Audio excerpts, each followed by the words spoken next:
Are you ready for more answers on California eviction questions? We are here to give you that. Hey there, Christian Walsh, Coldwell Banker Wire Associates. We are real estate brokers who specialize in helping landlords and tenants, buyers and sellers in Southern California, the rest of California, wherever we can. And we're here with a big update. This is related to AB 3088. We are going to answer some questions that you folks have been asking us that you've left in the comments below, and we really appreciate that. So keep the comments coming. Here are some of the things we're going to cover this time. We are going to tell you what forms you need and where to get those forms. We found a great resource. Can't wait to show you those. We're going to tell you in what instances a landlord may actually owe tenants money to move even though the tenant hasn't been paying rent. Crazy, I know.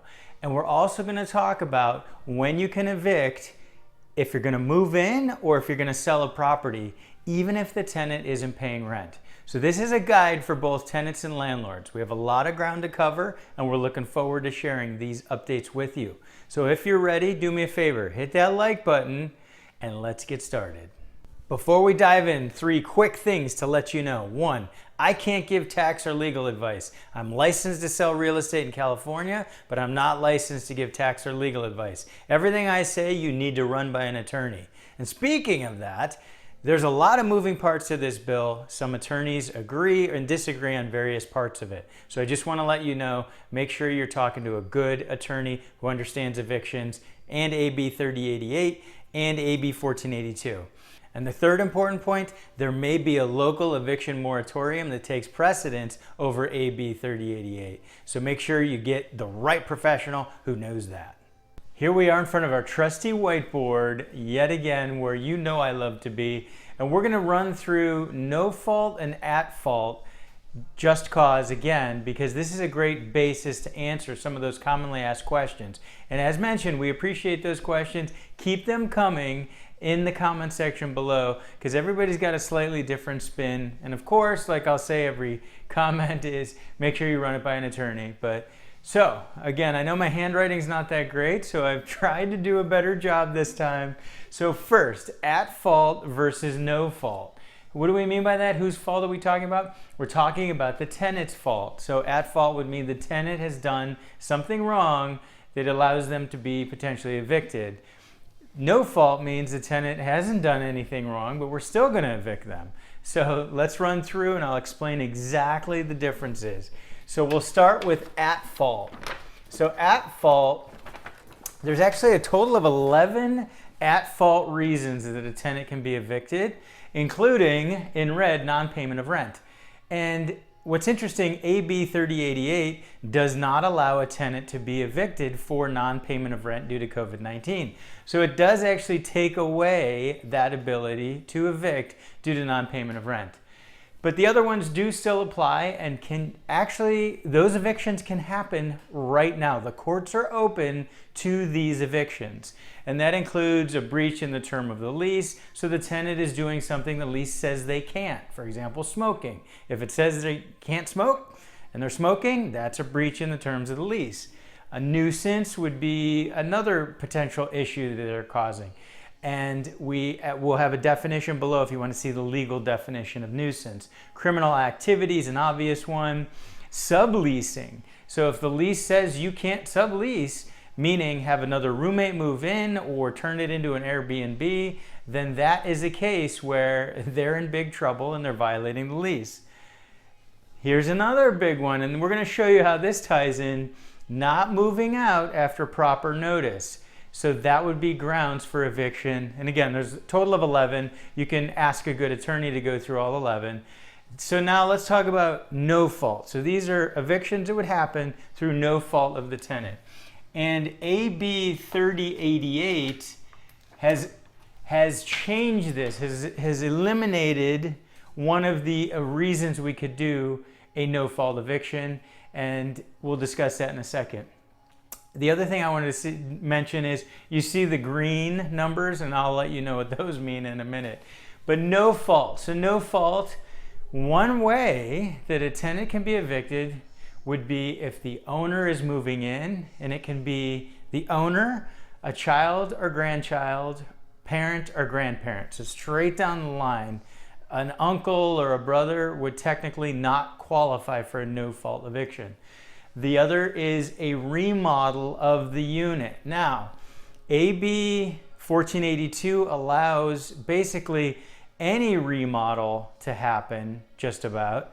Still have to pull permits, but AB 3088 pulled that way back and says it has to be for habitability or a court order.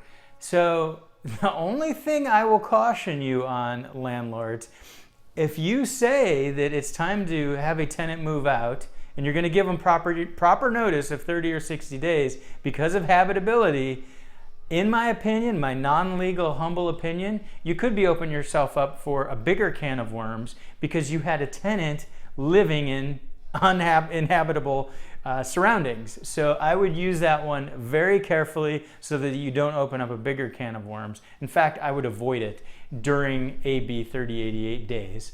The last one is the buyer moving in. So we're going to discuss specifically when this will apply, and there's some specific requirements. It's not as general as some may believe. We'll discuss that in a moment. But let's talk about the green. So the green references the days for the notices. So non-payment of rent due to COVID-19, again, can't be evicted for that, as we've discussed in the other videos, but that requires a 15-day notice. The other at fault, require a 3-day notice. And the rent, non-payment of rent used to be a 3-day pay or quit, and that was what was changed by AB 3088 to a 15-day. No fault, the proper notice is 30 to 60 days, 90 days if it's Section 8, for example, but typically 30 to 60 days. If they've lived in the unit for less than a year, it would be 30, a year or more would be 60. And here's what's interesting, and some people conflate these together. If you give proper notice for a tenant to move out, so example, you're going to move in and you're in the line of folks who can move in, you first give the 30 to 60 days, and then if that doesn't work, if they don't move out at the end of 60 days, that's when you come over and you give the 3-day notice here and you start the eviction and the unlawful detainer process. So that's just an important point. I want to share that. Some people mix those together. First proper notice, then you go this route only if they don't move out and you get the courts involved. So that's a quick run through. We're going to go dive deeper into some of these points right now. We're going to cover one of the most common questions we had so far, and that is a buyer moving in. I'm going to go over more details on that. It's an incredible seller's market right now. A great time for an investor to sell a single family home, a condo, a townhome, take those proceeds and do a 1031 exchange into a larger asset, into a different type of asset. So a lot of landlords are looking at this. Now, if the tenant is paying rent, or the tenant is not paying rent, or the tenant is not paying rent due to COVID-19, you still can give proper notice and have that tenant move out if the buyer is going to move in. But there's a few other things to note on this. There's some special requirements. So as always, you are going to have to give proper notice. 30-day notice if they've lived there for less than a year, 60 days if it's longer than a year. It's important to note that it's a single family home, townhome, or condo that is eligible for this, and it must not be occupied by a separate tenant that maybe is living in a bedroom, or if there's an ADU, a separate tenant that's living in the ADU, that negates the ability for the buyer to move in. So just make sure you know that. The other important thing is AB 1482, which governs this, in addition to AB 3088. AB 1482, and we've done a lot of content on that, there's special language that must be in the lease or given with a change in terms and given to those tenants that lets them know that the unit could be moved into by a buyer or a relative. So it's important that language has been delivered. If you haven't, landlords, then I'd recommend doing that as soon as possible. Maybe do it at the same time that the notice is delivered. Another important point, as of right now, and this could change, but as of right now, if the owner has an FHA loan that on the house or the condo, they are not able to evict the tenant. So just remember that. If there's an FHA loan in place, you can't do this. And the last important point, the obvious one, is the buyer actually has to move in. So logistically, I've had a few questions on this. This is my guidance on how to do this so that you're meeting the letter of the law. You will not give the notice before the property's on the market or when the property just hits the market. In my non-legal opinion, I think the best time, and this would be the best time to follow the letter of the law, and this would be the best time for the owner, the landlord, would be once the buyer is in escrow and has removed all contingencies. That would be the perfect time to give the notice. And the reason I say this is, at that point in time, if the buyer does not decide to move forward with the deal and the tenant still moves out because they've been given this notice, the owner, the landlord, will be able to keep the deposit funds to help cover the rent that's lost because the tenant's not there. So that's my advice on how to approach it. Obviously run it by your attorney, see if they have a different opinion. But this way as well, you can show the buyer has submitted an offer that says that they're going to occupy the unit, occupy the home. So this, I think, is the best approach to take. If you have any questions on that, leave them down below. Give me a call. But that is the way to do this. And then another big question we had is, do I owe my tenants relocation money to move out? So you may think this is even a crazy question. Some people aren't even aware of this. But AB 1482, a bill that we've covered extensively, we have lots of video content on, it's a very important bill.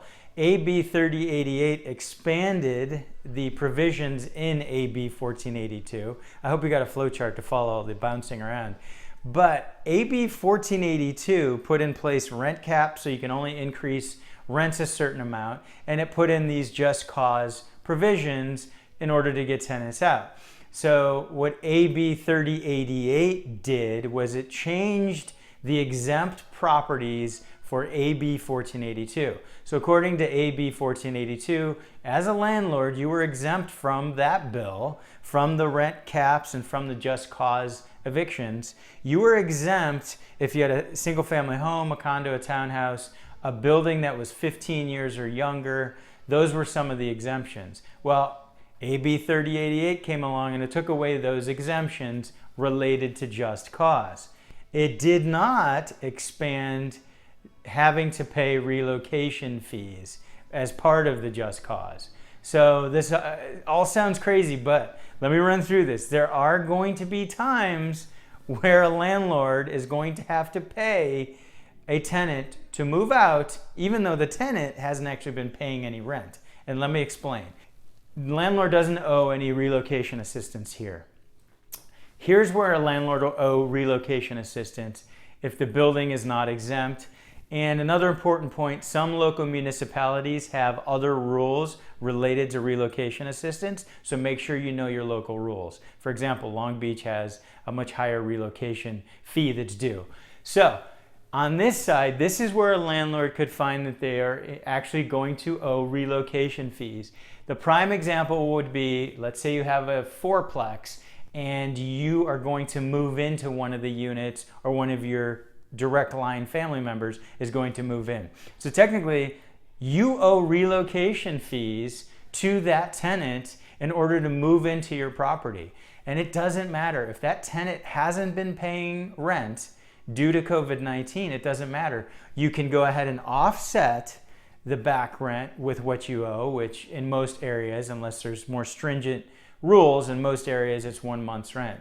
But that would be a case where even though the tenant is not paying rent, you still have to essentially pay the tenant to get out. So I just wanted to run through that. It is rare. It doesn't apply if it's a single family home, condo, or townhouse. It does not apply. And it would not apply to the buyer moving in because, as we just discussed, that technically only applies to single family homes, condos, and townhomes. Anyway, I wanted to run through that. Another common question. Leave down below any other questions and specific scenarios, and we'll do our best to answer those. As we promised, we're going to show you where to find the forms, and we'll show you the forms you need very quickly. But we got to give a big shout out to the AOA, the Apartment Owners Association, for putting this together to make it easy for landlords. These are the AB 3088 forms, and normally they charge for them, but they're doing this as essentially customer service, as a courtesy. They are giving these forms out, so thank you Big shout out to the AOA. So here's where you're going to find the forms. You're going to download them. You can use these, unlike mine. I just provide samples. These ones are ready to go. And the very first important one is the COVID-19 Tenant Relief Act of 2020 notice. That needs to go out before September 30th to anybody who missed rent between March and August of 2020. So it's important. That needs to be delivered. And they tell you how to serve it, etc. Then we have a 15-day notice to pay rent or move out for the period from March 1st to August 31st. And in there included is the declaration. So it's all in one document. You're able to give that to the tenant. Then they also have a link to the 15-day notice for the second time period, which is September 1st to January 31st. And it also includes the blank declaration. Those you're going to give to the tenants each month that they miss rent. So you give one in the previous time period, which is known as the protected time period, and that's before September 1st. And then you've got the transition time period, which is after September 1st for rent missed. And again, big thank you to the AOA for putting these together and making these free. So go ahead, and I've got the link below so you can visit and download these specific forms that landlords need to use now. And a big question a lot of tenants have asked me is, well, what if the landlord doesn't give me the declaration? Or what if they don't give me these forms? Honestly, I would say it's up to the landlords to do their research to make sure they're following the law. But tenants, if you'd like, you can guide them to this resource to get the proper notices. So we know there's going to be a lot more questions out there, but hopefully this has addressed some of the ones that you have. And we are here to bring more content like this. So leave comments below. We'll do our best to answer them. And of course, we'll create more videos about it. And do me a favor, if you haven't hit the like button, make sure you do. If you haven't hit the subscribe button, make sure you hit that as well. And we have an email newsletter. There's a link below. Sign up for that. We have more great content in there. I truly appreciate you. Thanks for watching. This has been Christian Walsh, Coldwell Banker Wire Associates.